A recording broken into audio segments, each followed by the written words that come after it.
Bon, il y a 2 semaines, au moment où je fais cette vidéo, McFly et Carlito en ont fait une, en featuring avec le président de la République. Et il y a 2 mois, David Productions a annoncé l'animation de la 6ème partie de JoJo's Bizarre Adventure. Une nouvelle nous fait poser beaucoup de questions, et le ton réchauffe le cœur, tout n'est qu'équilibre, vous regardez Tas Info.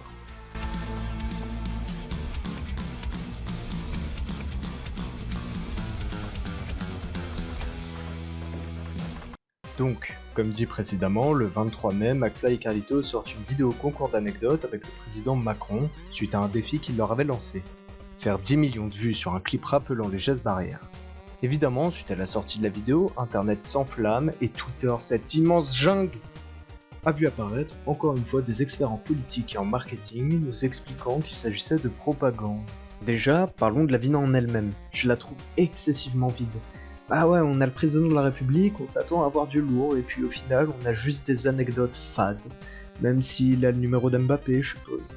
Oui, bonjour Kylian, c'est Emmanuel Macron à l'appareil. Et pendant la vidéo, je sentais une sorte de malaise, pas un hyper gros malaise comme dans certaines vidéos, mais un petit malaise, surtout à la fin, au moment du concert, je saurais pas trop expliquer pourquoi. Évidemment que cette vidéo est un immense coup de pub pour le président envers la jeunesse, et à l'heure où je tourne cette vidéo, sa cote de popularité a grimpé envers celle-ci. Mais on est loin de propagande comme les parasites me l'ont expliqué sur Twitter. On est loin, car voici la définition de propagande. Action exercée sur l'opinion pour l'amener à avoir et à appuyer certaines idées politiques. Or Macron ne tourne pas l'opinion publique sur une idée politique, mais sur l'idée qu'il est cool et jeune. C'est de la publicité comme une autre. Comme n'importe quelle pub pour KFC ou Samsung. Le but ici, c'est de vendre une image pour récolter les voix, rien de plus. Et c'est d'ailleurs le but de toute campagne politique, par ailleurs. Sauf que là, c'est du jamais vu, et c'est en ça que, malgré tout ce qu'on peut dire, ce coup marketing est brillant. Le but était de faire parler de soi, et la preuve, ça a marché, et surtout envers les jeunes. Mais on pourrait se demander si des gens aussi influençables ont le droit de vote. Parce que même si un jeune de 14 ans trouve le président vachement stylé parce qu'il a le numéro d'Mbappé et qu'il a fait une vidéo avec McFly et Carlito, bah il a toujours 14 ans et n'a pas le droit de vote. Donc on s'en bat les couilles.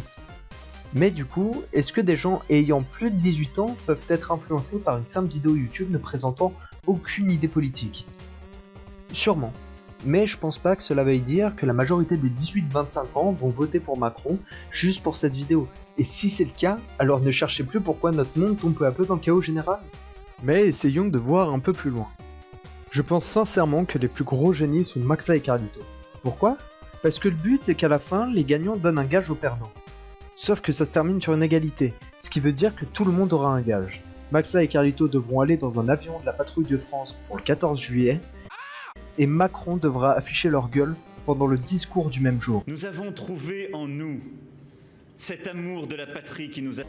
Vous la voyez la douille ? Pendant que tout le monde parle de Macron, McFly et Carlito vont afficher leur gueule à toute la France pendant l'un des discours les plus importants de France.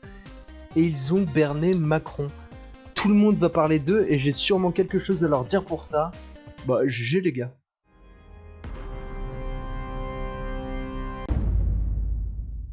Après avoir parlé du président jeune et dynamique Machallah, on va parler d'une nouvelle que personne ne peut et n'a qualifiée de mauvaise. L'annonce de la 6ème partie de JoJo pendant l'event à 40$. J'y étais. En toute illégalité, je vous rassure, mais j'y étais. Et c'était incroyable. À la fin surtout.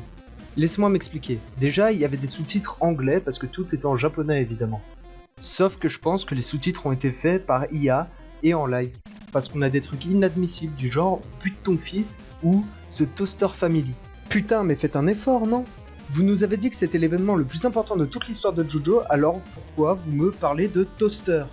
Enfin bref, parlons du contenu. On voit les 5 doubleurs des 5 JoJo qui ont été animés. Jonathan, Joseph, Jotaro, Josuke et Giorno. Ils font une FAQ, ils parlent beaucoup, puis sur la fin on a eu le droit à une séance de doublage en live avec l'énorme... Puis au moment où on pensait que c'était fini parce que personne ne parlait japonais sur le live que je regardais et que les sous-titres étaient fumés du cul, je vous rappelle, on a eu l'annonce que voici.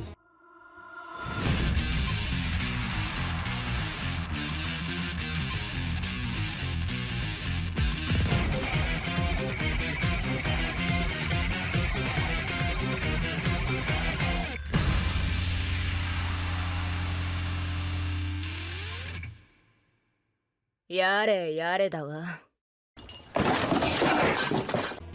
Là, je peux vous dire qu'à ce moment-là, c'était l'euphorie collective sur le live. Tout le monde gueulait, enfin écrivait en majuscule dans le chat, mais vous avez compris. Et enfin, ils nous ont présenté la doubleuse de Jolene, Ai Férouz. Je ne sais pas comment on dit.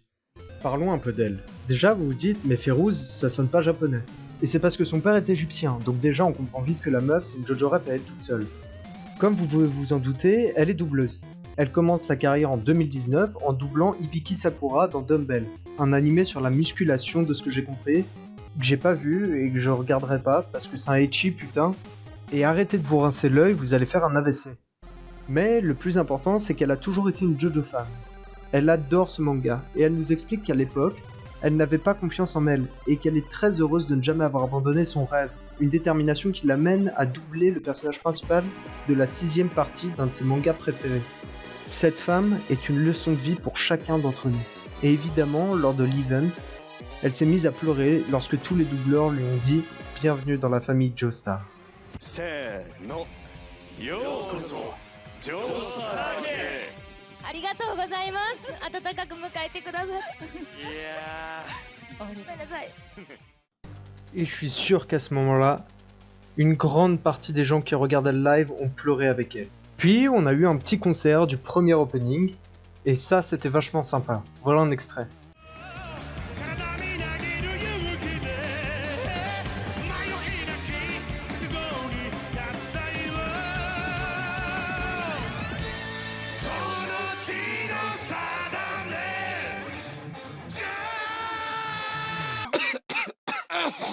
Il n'y a qu'une seule leçon à retenir. Suivez vos rêves et ne perdez jamais vos objectifs de vue. Si vous travaillez assez dur, vous pourrez devenir qui vous souhaitez. Même la voix de Jolene. C'était Taz, à plus.